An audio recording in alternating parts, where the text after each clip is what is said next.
Hi everyone, welcome back to Medical Care Redefined. This is not an official podcast episode, but we're so happy to be back and showcase our new podcast wall. What do you think, Dr. Nguyen? Yeah, it looks nice. For those just tuning in, there's a whole section here that says Medical Care Redefined. We got some lights, we got some microphones mounted. So we're really excited to bring back the podcast later this year. But today we wanted to just sit down with you guys and kind of revisit the conversation of COVID a little bit. Dr. Nguyen and I sat down last year and we talked a little bit about COVID and what was going on around at that time, but so much has changed since then. So we thought we would just kind of revisit the conversation and kind of share with you what we have noticed with COVID. Yes.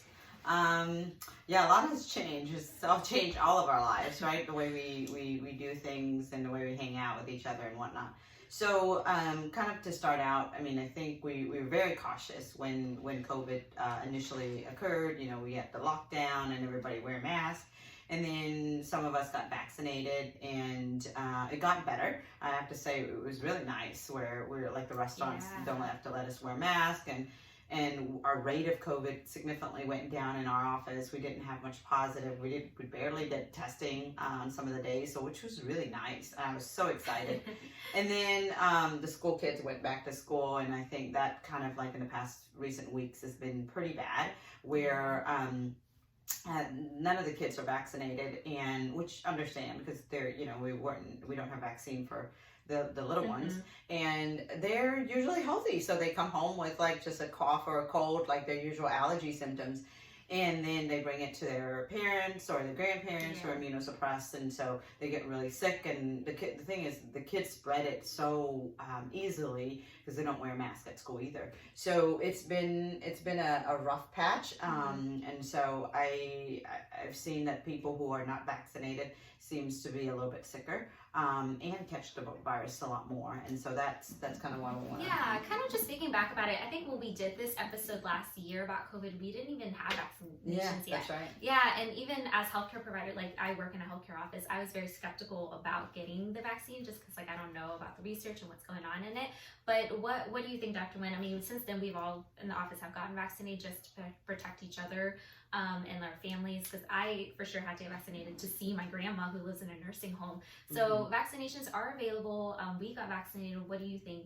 What do you advise the general public about vaccinations? So first of all, I am not anywhere political, so I don't do this is say anything I say that is political in any way. It's mainly from my experience as a physician through our patients and whatnot. So as a person, a healthcare provider myself, I was actually pretty skeptical about the vaccine at the beginning. I was very nervous, and at the time I was pregnant, and so I was really nervous because I didn't have data on pregnant women at the time, and so I actually chose not to get vaccinated until after I delivered the baby, and I delivered last March, and then after that I got the vaccine. Now, and this, my other colleague friend who is also a physician was pregnant, and we did research for her, and they did say that the people who are pregnant getting the vaccine actually help increase the antibody for the baby, so it's actually safer to be vaccinated as you're pregnant.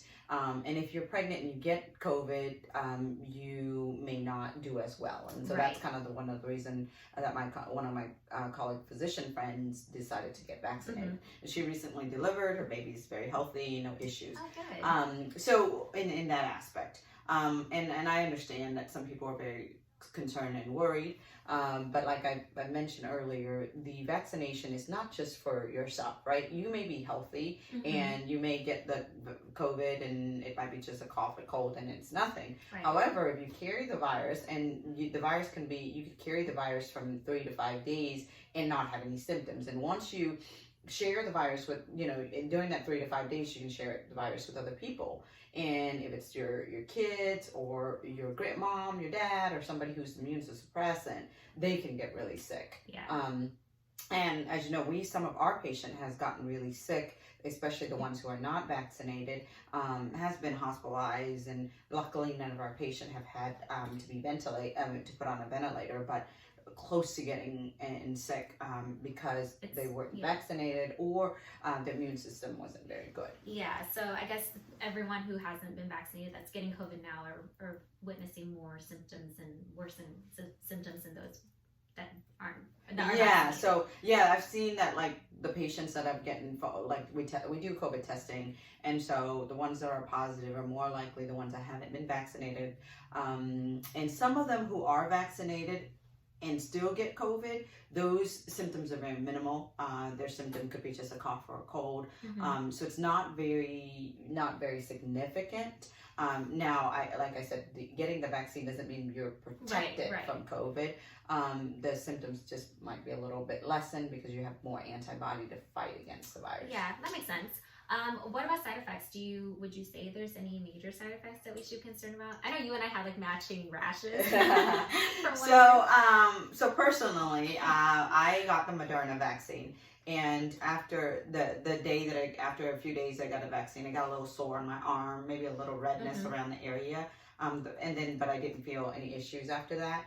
And then the second vaccine, which I was really nervous about, because at the time, this is around March or so, everybody's like, second dose is a lot of side effects and whatnot.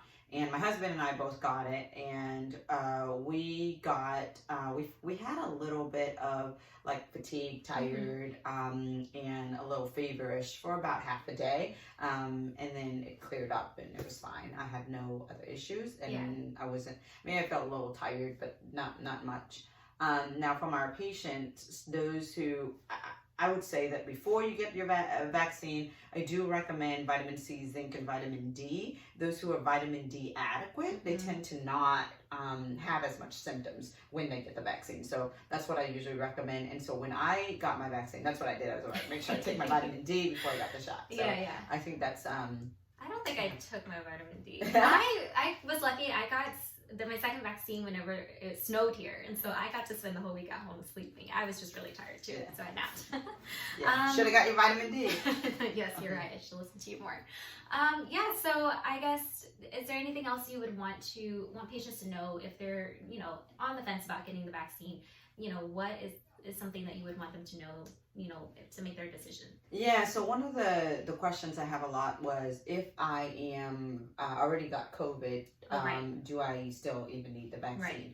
So the answer to that is, when you get COVID, you get some antibody, so you get some protection, maybe for a few months.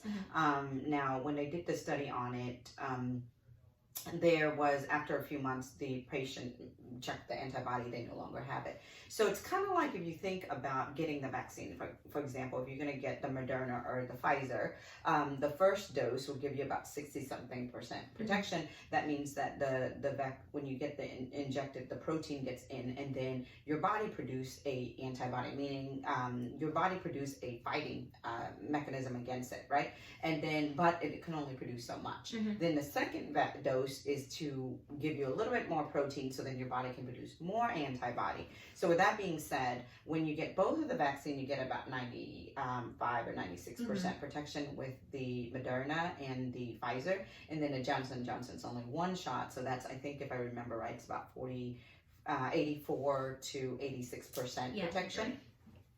So with that being said, if you get the COVID, it's kind of like you got one of the dose, and then you didn't get the full protection. So technically, you could still catch the virus, and you could still be sick from it. So yes, I would still recommend, if you do have COVID already, still recommend the vaccine, because it would give you a better immunity protection. Okay, yeah, that makes sense. Okay, and well, a lot of great information, Dr. Nguyen. Thanks for your time. We hope everyone listening in had a great time revisiting us with our Medical Care Redefined podcast. We're really excited about season 2. I think Dr. Nguyen and I have a lot of things planned for everyone.